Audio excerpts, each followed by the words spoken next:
نماز کے بعد کے اذکار، ایک بار اللہ اکبر کہنا اور اونچی آواز میں۔ ابن عباس کہتے ہیں میں نبی صلی اللہ علیہ وسلم کی نماز کے مکمل ہونے کو تکبیر کی وجہ سے سمجھ جاتا تھا، یعنی سلام پھیرنے کے بعد آپ اللہ اکبر کہتے۔ نمبر 2، 3 بار استغفر اللہ کہنا، میں اللہ سے بخشش مانگتا ہوں۔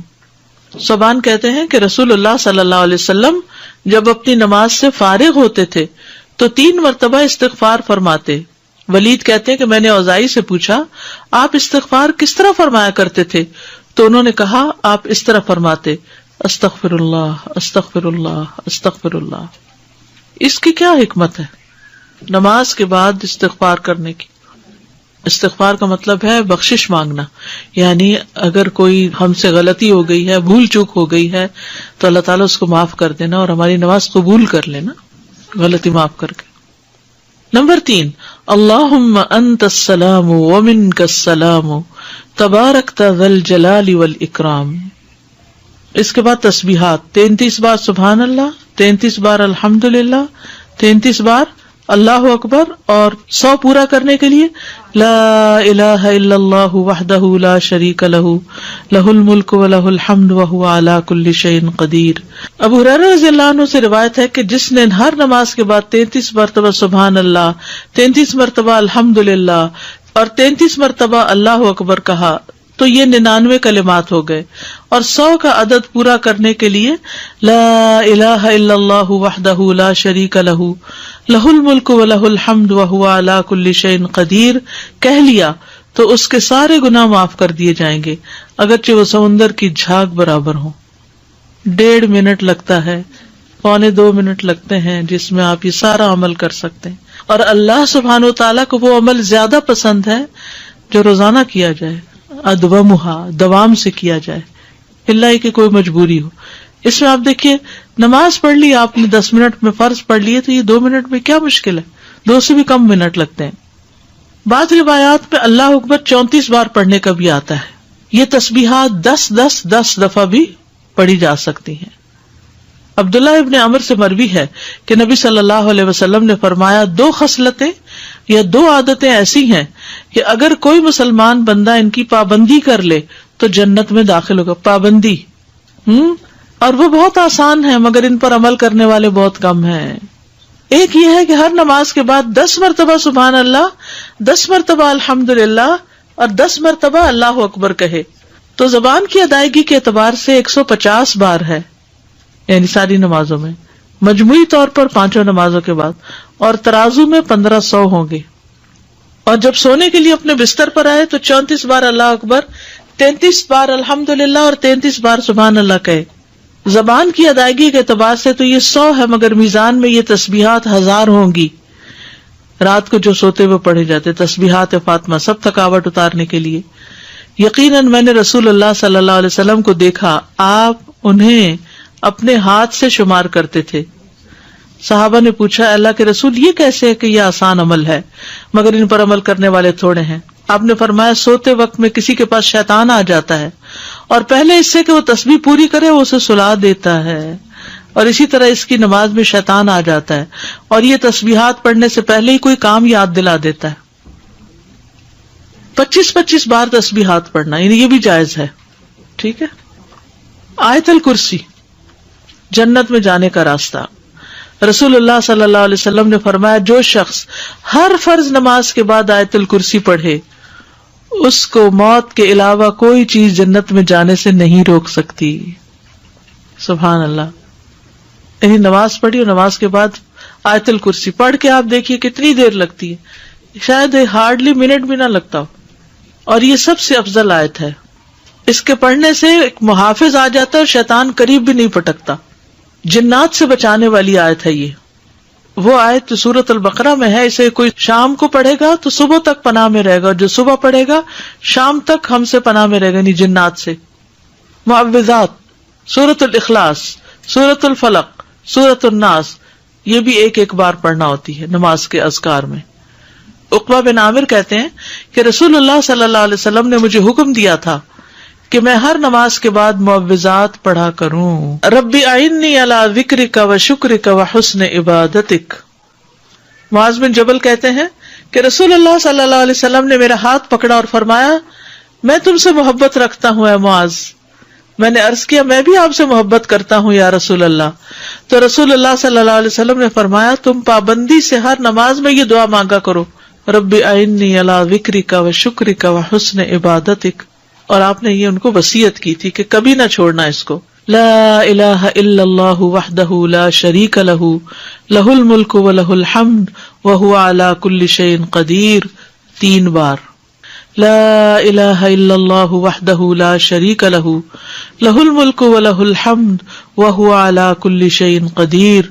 اللہم لا مانع لما اعطیت ولا معطی لما منعت ولا ينفع ذا الجد. ایک روایت میں منک الجد بھی آتا ہے، یہ اگلی روایت ہے ولا ينفع ذا الجد منک الجد. لا الہ الا اللہ وحدہ لا شریک لہ لہ الملک و لہ الحمد یحیی و یمیت وہو حی لا یموت بیدہ الخیر وہو علی کل شیء قدیر. یہ دعا اور کس موقع پہ پڑھی جاتی؟ بازار جاتے ہوئے. کئی لاکھ نیکیوں کا ثواب ہے جو بازار میں یہ دعا پڑھ لے. اللہم لا مانع لما اعطیت ولا معطی لما منعت ولا ينفع ذا الجد منک الجد. 3 بار پڑھنا، ٹھیک ہے؟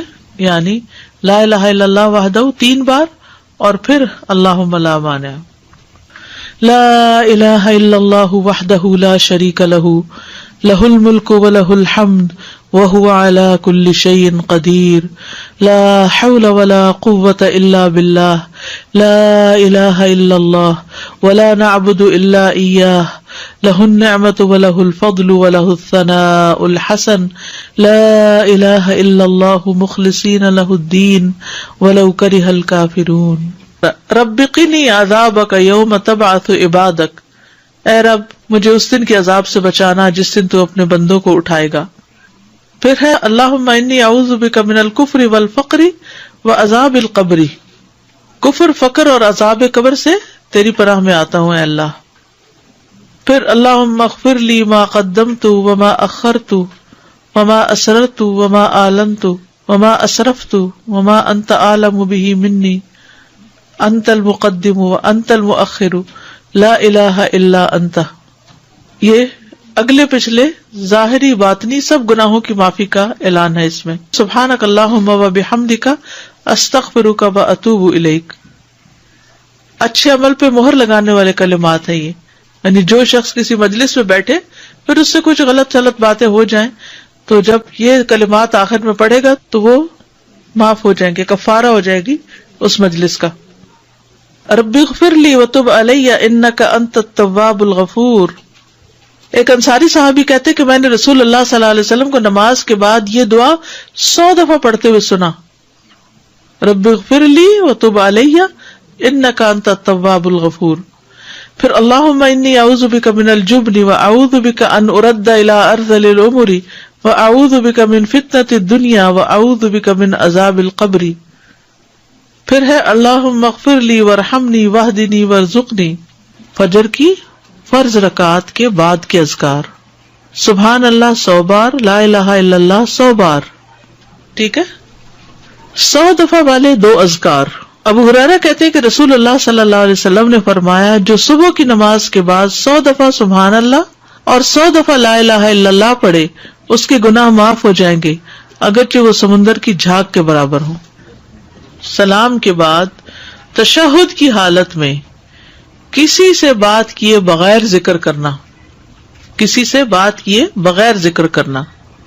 ابو ذر سے مروی ہے کہ رسول اللہ صلی اللہ علیہ وسلم نے فرمایا جو شخص فجر کی نماز کے بعد نماز میں تشہد میں بیٹھنے کی طرح اپنی ٹانگ کو دوہرا کیے ہوئے ہو اور کسی سے بات کیے بغیر 10 مرتبہ لا الہ الا اللہ وحدہ لا شریک لہ لہ الملک و لہ الحمد یحیی و یمیت وہو علی کل شیء قدیر پڑھے گا، اس کے لیے 10 نیکیاں لکھ دی جائیں گی، اس کے 10 گناہ معاف کر دیے جائیں گے، اس کے 10 درجات بلند کر دیے جائیں گے، اور وہ اس دن ہر برائی سے محفوظ رہے گا اور اسے شیطان کی پہنچ سے دور کر دیا جائے گا، اور اس دن اللہ کے ساتھ شرک کے علاوہ کوئی گناہ اس لائق نہیں کہ اس کو پکڑ میں مبتلا کر دے. لا علمی جو ہے، نا علم ہونا جو ہے کتنا نقصان دہ، کتنی دیر لگے گی اس طرح 10 دفعہ پڑھنے میں، لیکن شرط یہ ہے کہ نہ وضو ٹوٹا ہو، نہ آپ اٹھے ہو، نہ بات کی ہو، جدھر بیٹھے ہیں ادھر ہی ٹانگ موڑے ہوئے ہی، یعنی کسی گناہ پہ پکڑ نہیں ہوگی، شرک کیا تو پکڑ ہوگی، یہ مطلب ہے۔ مغرب کی نماز کے بعد کا ذکر، سنن ترمذی کی روایت میں آتا ہے، جو شخص لا الہ الا اللہ وحدہ لا شریک لہ لہ الملک و لہ الحمد یحیی و یمیت وہو علی کل شیء قدیر مغرب کے بعد 10 بار پڑھے گا، اللہ اس کی حفاظت کے لیے اسلحہ بردار فرشتے بھیجے گا جو اس کی صبح تک شیطان سے حفاظت کریں گے، صبح تک شیطان سے حفاظت۔ تو آپ سوچئے کہ کتنا بڑا اجر و ثواب اور کتنی بڑی پروٹیکشن ہے، کیونکہ بعض اوقات سارا وقت موڑنا مشکل ہوتا ہے۔ افضل پوزیشن نماز کے بعد اذکار کرنے کی کیا ہے؟ 2 زانوں ہو کے بیٹھنا، لیکن اگر آپ اتنی دیر بیٹھ ہی نہیں سکتے، کچھ لوگوں کی تو ٹانگ مڑتی بھی نہیں ہے گھٹنوں کی تکلیف کی وجہ سے، تو پھر ایسی صورت میں 4 زانوں ہو کے بھی بیٹھ سکتے ہیں۔ اگر نیچے بالکل ہی نہیں بیٹھا جا رہا تو پھر کرسی پہ بیٹھ جائیں، اللہ کو تو پتا ہے کہ آپ کیوں ایسے کر رہے ہیں، صرف ریسٹ کے لیے